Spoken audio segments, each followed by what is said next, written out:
Je pense que naturellement on va gagner. Hein?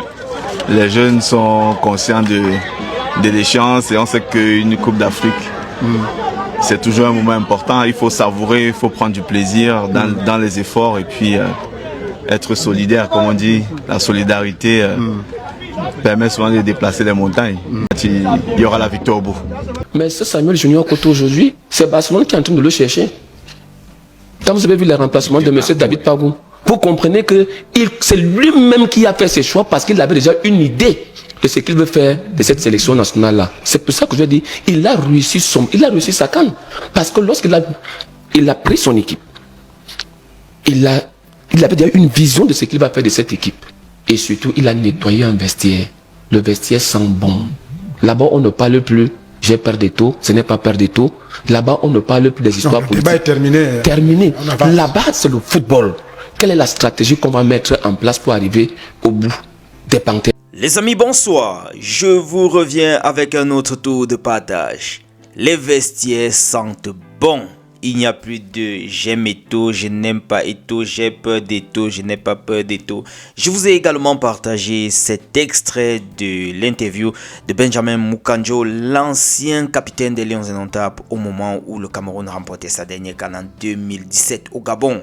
Il pense que le Cameroun va gagner le prochain match. En tout cas, en bon Camerounais, on ne peut qu'être positif et optimiste. Les amis, avant de vous laisser suivre la suite de ces interventions, que ce soit sur le plateau ou bien cette interview de Benjamin Moukandjo, j'aimerais parler du sélectionneur français, du coach de l'équipe nationale de France, Didier Deschamps, qui a fait son petit pronostic et voit le Cameroun quand même dans son petit carnet de favoris, n'est-ce pas? Son petit carnet de favoris. Il pense que le Cameroun, le Maroc et l'Égypte sont parmi les favoris de cette CAN. Voilà, c'était lors d'une interview. J'ai eu à apercevoir cela comme ça. N'ayant pas le droit d'auteur, je ne peux pas partager cela avec vous.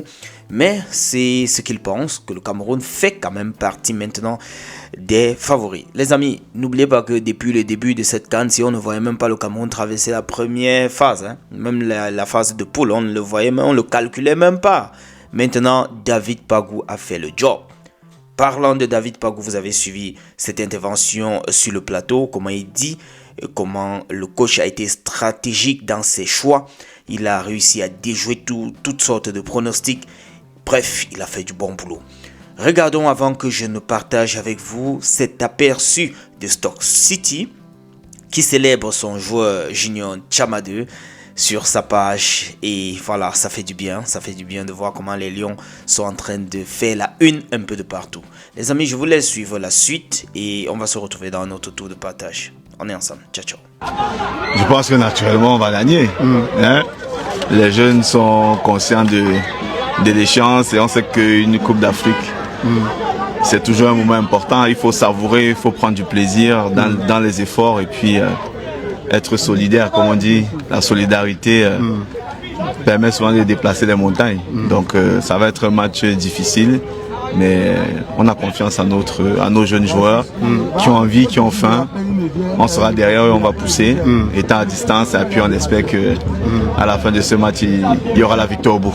Est-ce que tu as un pronostic particulier pour ce match? Tu t'attends à quelqu'un de buteur ou bien, je sais pas? 2-0, je ne vais pas dire quelqu'un en particulier qui doit marquer. Nous, quand on a gagné, on n'avait pas un joueur qui a marqué 3-4 buts. Exactement. Donc on sait que pour gagner la CAN, c'est toujours dans la solidarité, c'est toujours l'esprit d'équipe. Donc peu importe les buteurs, l'essentiel c'est qu'on gagne. Que la mayonnaise est en train de prendre. Vous vous souvenez de mon dernier passage ici sur votre télévision? Il me semble que c'était la semaine dernière. Je vous disais que M. David Pagou a déjà reçu sa compétition. J'avais des gens sur ce plateau qui m'ont dit que M. Pagou, d'abord c'est pas lui qui a fait la liste, mais pour même celui qui n'a jamais été dans une école de football, comprend que avec ce que M. Pagou a mis sur pied, c'est bel et bien lui qui a sélectionné ces joueurs-là. Parce que bien malin, je mêle tous les Camerounais à défi. Qui aurait misé que M. Pagou allait aligner une défense expérimentale pour la toute première fois avec les Chez Malone, avec Samuel Junior Koto? Personne ici. D'ailleurs, les gens ont posé la question qu'il allait nous chercher les juniors Koto où. Ils ont dit qu'on a chassé leur meilleur joueur, que c'est le président, parce qu'ils n'aimaient pas le président. On les a chassés et qu'on a pris des gens comme ça là, que c'est le président qui a mis les gens. Mais ce Samuel Junior Koto aujourd'hui, c'est Barcelone qui est en train de le chercher. Quand vous avez vu le remplacement de M. David Pagou, vous comprenez que c'est lui-même qui a fait ses choix parce qu'il avait déjà une idée de ce qu'il veut faire de cette sélection nationale-là. C'est pour ça que je dis, il a réussi sa canne. Parce que lorsqu'il a pris son équipe, il avait déjà une vision de ce qu'il va faire de cette équipe. Et surtout, il a nettoyé un vestiaire. Le vestiaire sent bon. Là-bas, on ne parle plus. J'ai peur des taux, ce n'est pas peur des taux. Là-bas, on ne parle plus des histoires politiques. Le débat est terminé. Terminé. Là-bas, c'est le football. Quelle est la stratégie qu'on va mettre en place pour arriver au bout des Panthères, qui, je vous le rappelle, ont fait un meilleur parcours que les Lions indomptables. Nous tous, nous étions barragistes pour la Coupe du Monde. Ils étaient là-bas. Peut-être beaucoup ne le savent pas. Que les Panthères du Gabon étaient là-bas et qu'ils ont été éliminés seulement au tir au but par le Nigeria. Beaucoup ne le savent pas. La Panthère est vécue là, elle venait étant invaincue, avec des certitudes. Donc aujourd'hui, elle avait l'un des meilleurs attaquants du championnat français, Pierre-Emerick Aubameyang, qui à 36 ans retrouve sa jeunesse comme François Bikoro. Tout à fait. Je suis très étonné, à 36 ans, il démarre, moi-même, je ne peux pas courir comme lui. Tout à fait. Et vous avez compris que Pabou, en moins de 30 minutes, a fait que le coach du Gabon aille chercher sa pyramide, c'est-à-dire son joker qu'il a compté que c'était son joker pour abattre le lion. Mais en moins de 30 minutes, Pabou lui a donné une leçon tactique et technique. Et pour moi, le petit jeune que je suis, je salue cela. Je dis, enfin, on a compris là où on va. Et moi, la réussite, c'est deux choses. J'ai écouté le discours du président de la République au sortir de la Coupe du Monde 2002. Lorsque les Lions ont eu la débat en 2002, où il avait dit, la première réussite dans le football, c'est la discipline. C'est comme dans l'armée. Une armée est meilleure lorsqu'elle est disciplinée. S'il n'y a pas de discipline, vous ne pouvez absolument rien faire. Et si on a des résultats qu'on a aujourd'hui, c'est parce qu'il y a eu une discipline. Et celui qui a implémenté cette discipline, c'est d'abord le président de la Fédération camerounaise de football. Vous avez vu comment on est parti là. Personne ne sait même ce qui se passe là-bas parce que tout est bien fait.